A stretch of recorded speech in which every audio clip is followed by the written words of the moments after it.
and he's going to talk about another nice integration effort. So you may be aware that GStreamer has a WebRTC implementation as well called webrtcbin. So something that you cannot just simply integrate in a pipeline in a script. You need to program a bit with it in order to get it working, but it does work. And Anand will explain exactly how he did integrate this and how he got this implementation to work with Janus for his own use cases.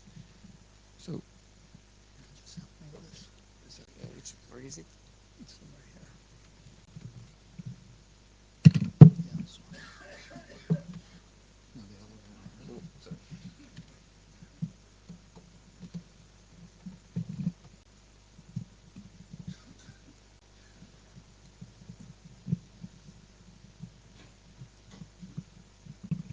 Good afternoon, everyone. Can you hear me? Okay. So, my name is Anand Setlur. I am a technical consultant for a company called Mutual Link. Mutual Link is in the business of um, linking and bridging various first responder sort of in the, oh, let me turn it off.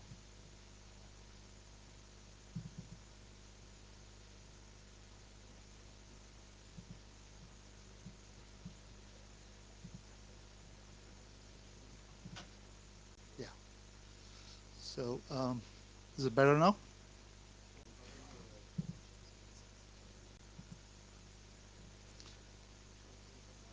So Mutual Link is in the, oh, what happened to the slide?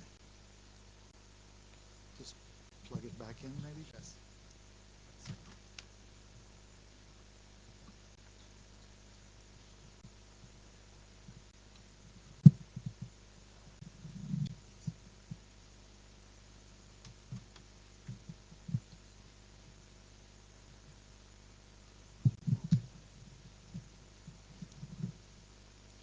Yeah, so Mutual Link facilitates communication across various first responder agencies like police, fire, EMS, and schools. So consider there's an emergency where different agencies have to be involved in a coordinated response.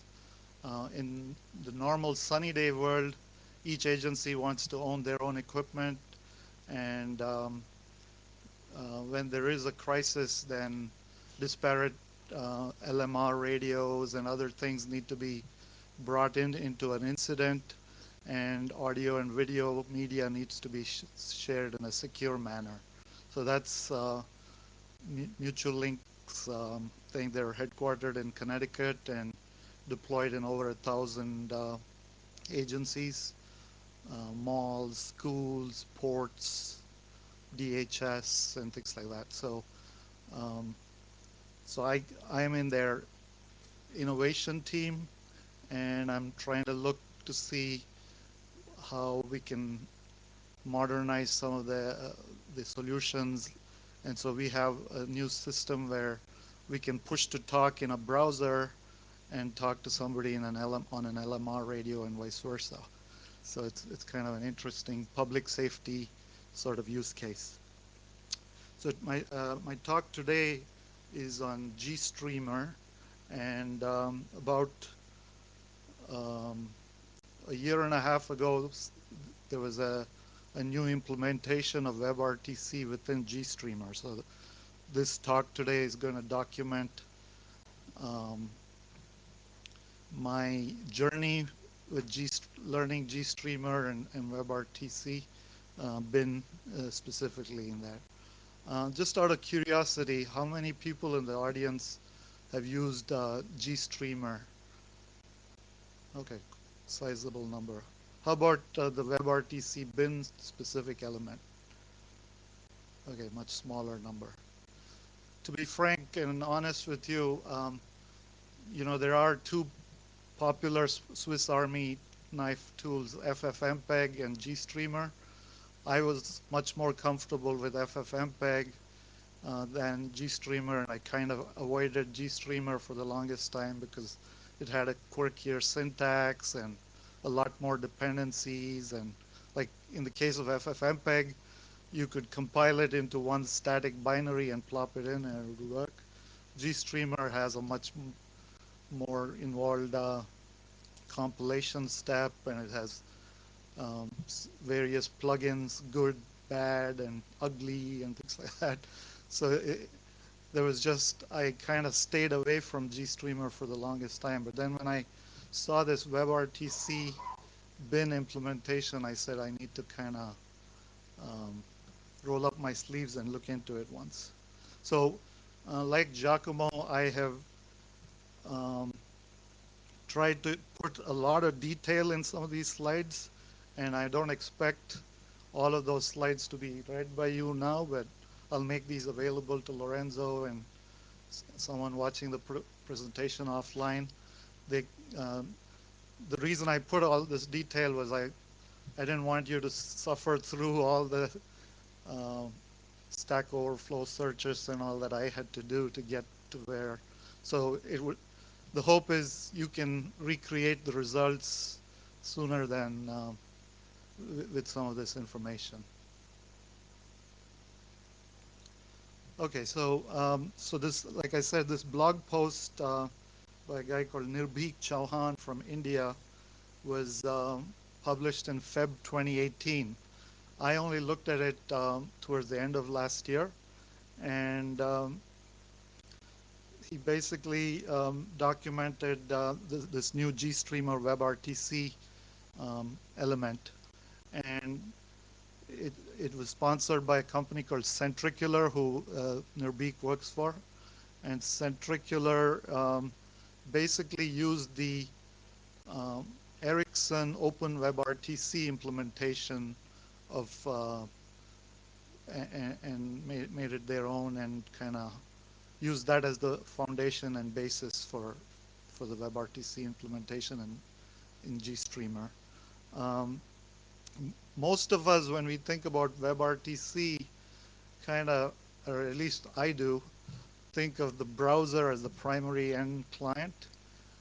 And there are cases beyond just browsers where we want to have WebRTC for things like when you're trying to converge IoT and you want it to run on non-browser based endpoints and things like that. So having an alternate means of publishing into Janus WebRTC media, which isn't browser based, sounded appealing to me.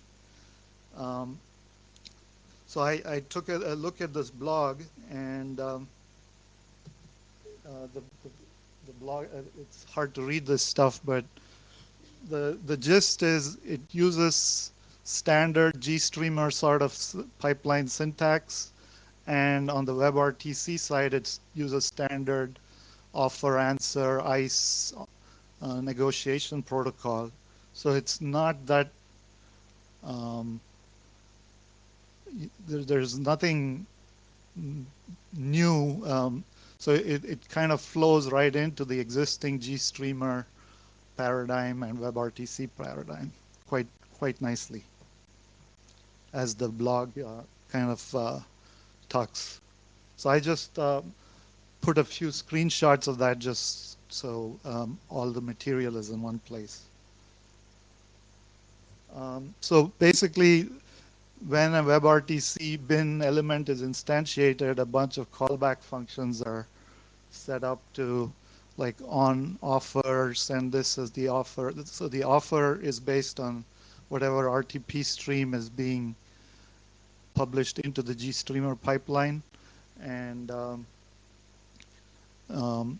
you know, the set local description is set, and then when the remote starts responding with the answer, the remote description is sent, and in between there's the ICE negotiation that's sent. So once the media stream starts flowing, there is a on padded callback function that gets called, and that's when you know that your WebRTC connection is up and running. So it's very similar syntax and nothing totally new for seasoned WebRTC developers. So what happened, so I just followed this blog, and Centricular has a GitHub repo that has some um, samples kind of documented in that blog, and one of them is send receive. So if you think about it, the Janus, at least the way I've been using it before WebRTC, was it was sort of a one-way pipeline where we use FFmpeg or GStreamer to push RTP into the streaming plugin, and it was there was really no feedback in the reverse direction other than maybe some RTCP. But the send receive sample is set up so that media can be pumped into Janus, and then Janus media can be rendered by GStreamer. So this is kind of a new concept to me that FFmpeg currently doesn't support. Although both FFmpeg and GStreamer are equally flexible in terms of they offer a lot of codec support and media manipulation, RTSP, RTMP, all that stuff. This kind of distinguishes and makes GStreamer stand out a bit. So this repo is quite active and being maintained by Centricular. So if you go to this repo, you'll see the send receive sample is what I looked at. They have different bindings. There's a Python binding, there's a C binding, there's a Java binding, a Rust binding, other bindings. But so the same demo can run either in Python or C or whatever you're comfortable with. And the send receive folder is where all that stuff is stored if you navigate the GitHub repo. So as part of this, since I had really not compiled GStreamer ever, I'd used GStreamer in a few instances for the streaming plugin. There is something called Cerbero, which is kind of their build mechanism to compile a new version of GStreamer. The Ubuntu 16.04 didn't have the WebRTC bin, but 18.04 I believe does.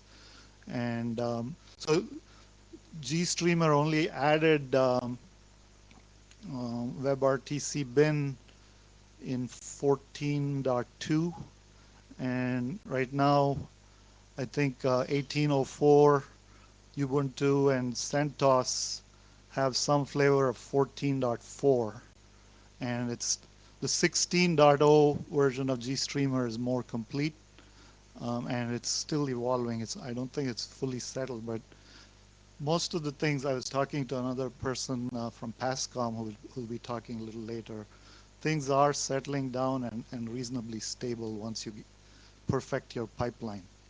So the GitHub repo gives you a list of steps to set up your Cerbero repository and instance, and I just followed the list of steps there, and basically it pulls in all the dependencies for the good, bad, and ugly plugins,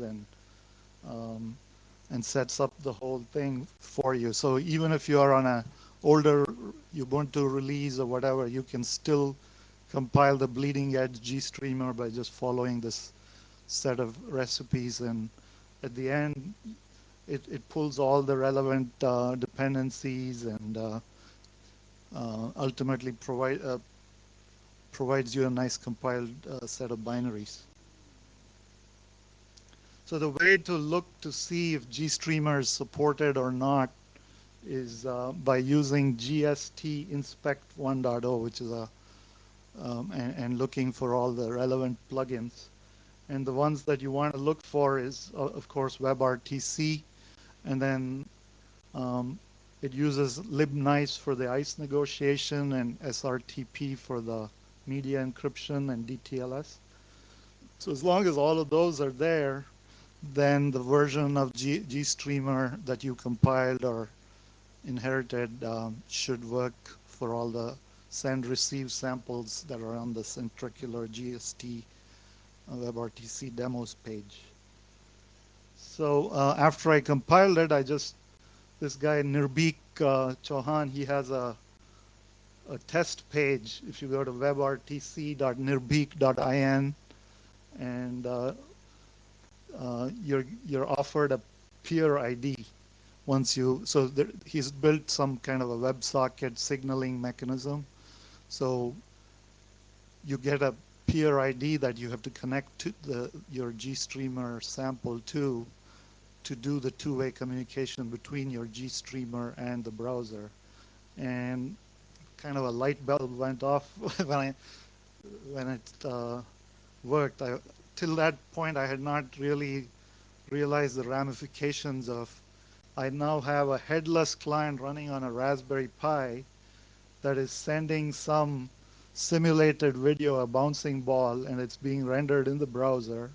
And the browser in turn is sending its camera feed that I'm able to render as part of this Python script. So I chose the Python binding as my first thing. And once I saw this working, I thought, wow, Janus supports WebSockets. Janus has its own signaling way of communicating the SDP between GStreamer and browser. So it can't be that much harder to get this working with Janus instead of Nirbik's private signaling mechanism.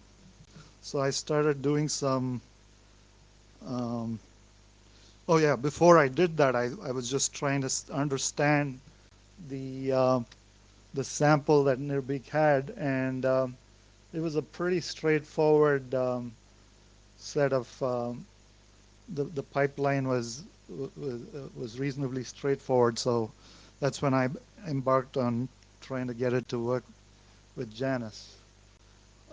So in the context of the company I consult for, it's really important that whatever media that we're sending kind of be encrypted. So let's say we have video cameras in a building or something like that.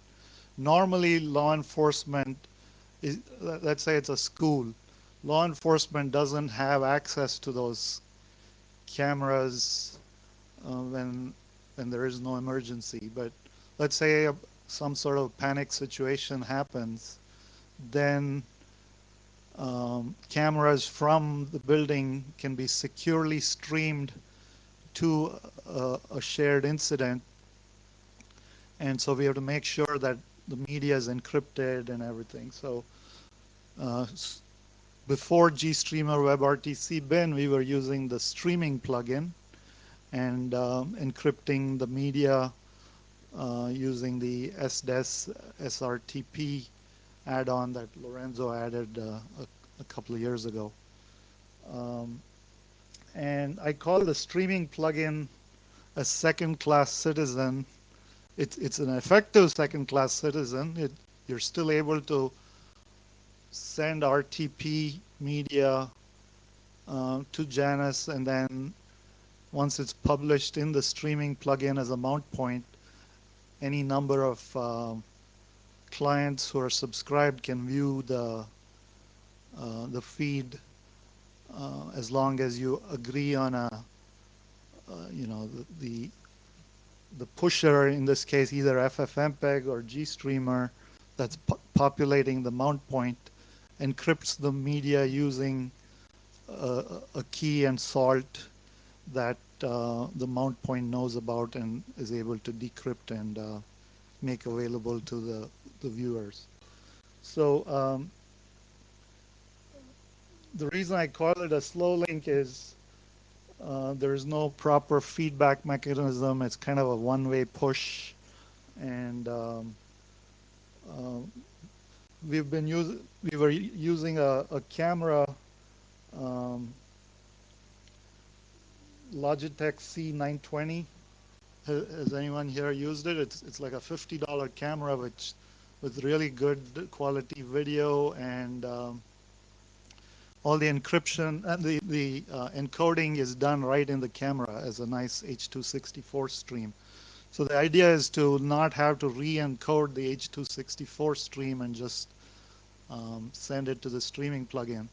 Here's where the first time I kind of started leaning more towards GStreamer than FFmpeg. GStreamer has better modules to on the fly set the bit rate and stuff on the camera using the UV H.264 source element. FFmpeg doesn't have those kinds of things. So in the next page, I've actually given you a sample FFmpeg and a sample GStreamer launch for that Logitech camera, and how if you configure a mount point, you're able to see the video stream. Notice the media is encrypted using some ciphers. And here again, there is a slight difference in the syntax that GStreamer uses compared to what FFmpeg uses. The reason I'm putting all this detail is just so if someone else wants to reproduce my results, they don't have to sit and go through a lot of Stack Overflow searches and make sense of things.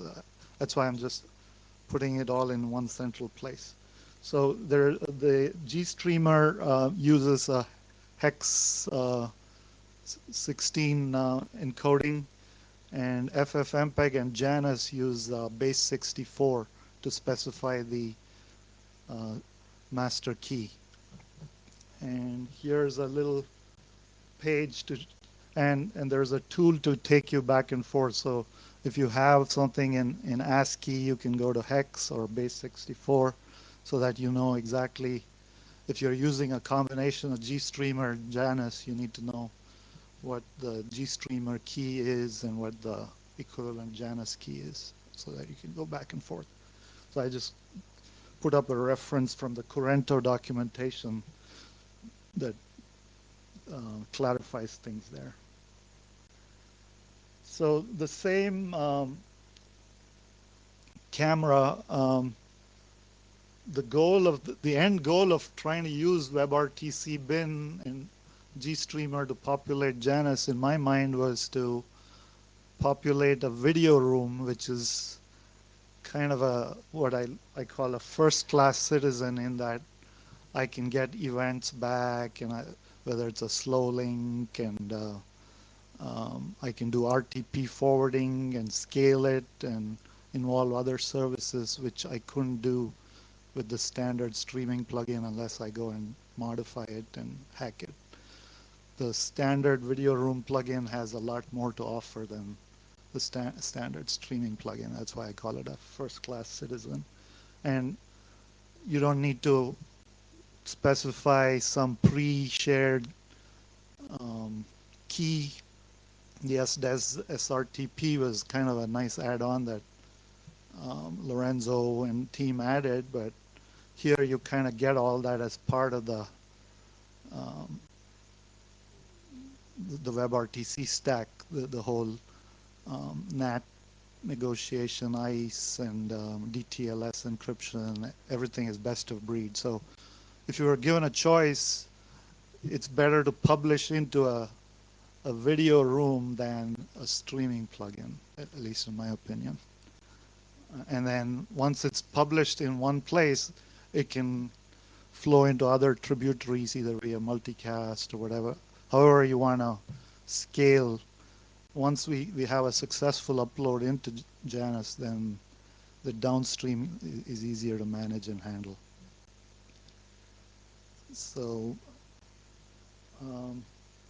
here, once I got the code working, which is connecting to Janus via WebSocket API and attaching to the video room plugin, I was able to have this simulated bouncing ball demo um, work in the video room plugin and the same offer answer. So, and then I have another Chinese RTSP camera, and I was able to use GStreamer to also publish that RTSP Amcrest camera.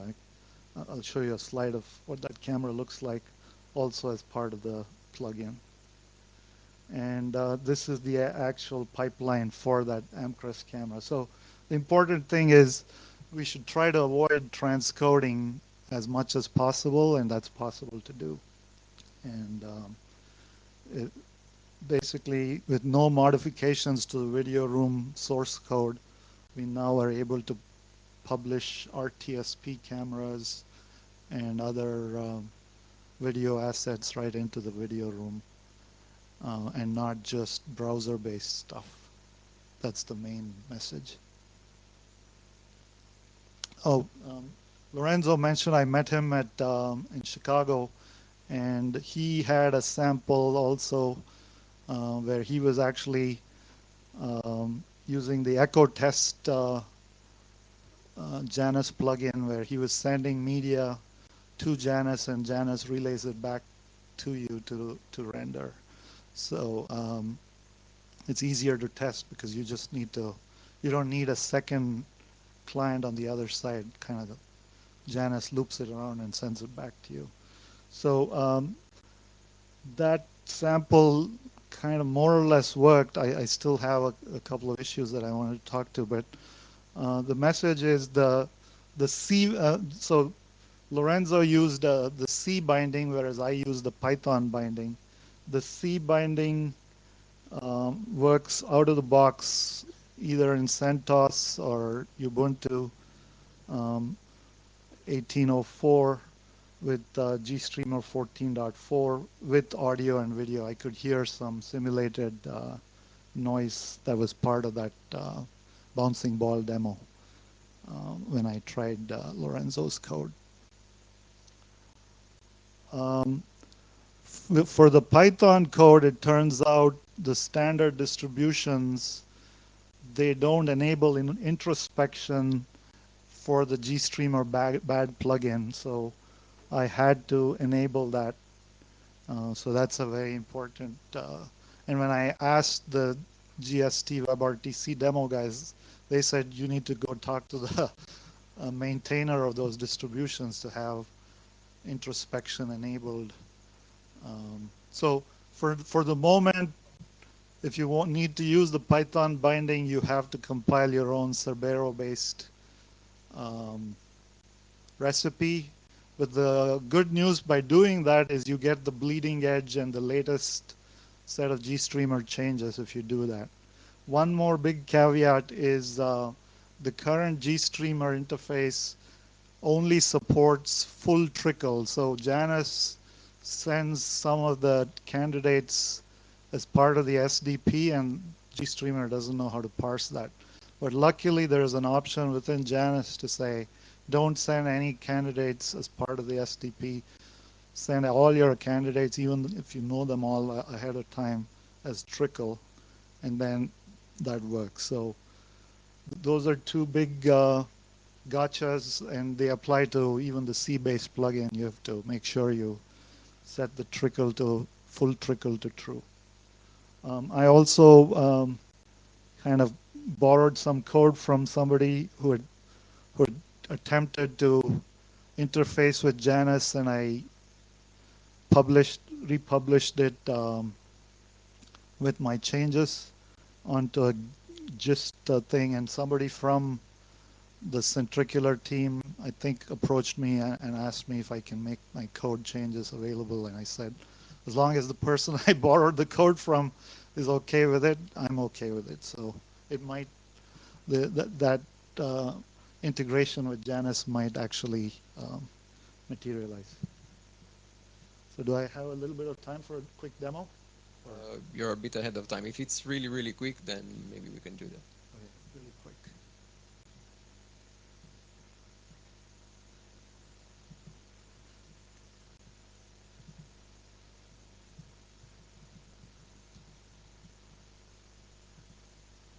so I have a friend there, Thomas, who's logged in, and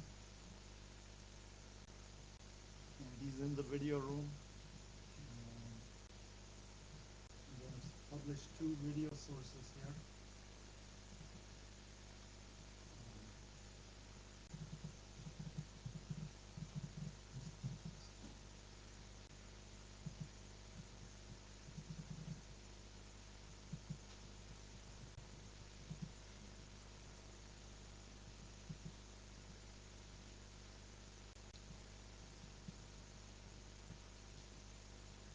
So Thomas, do you see the bouncing ball?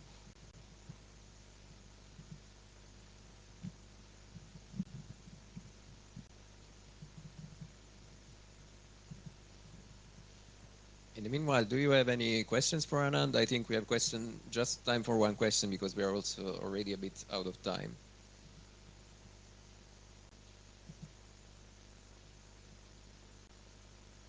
Okay, so there's a camera there.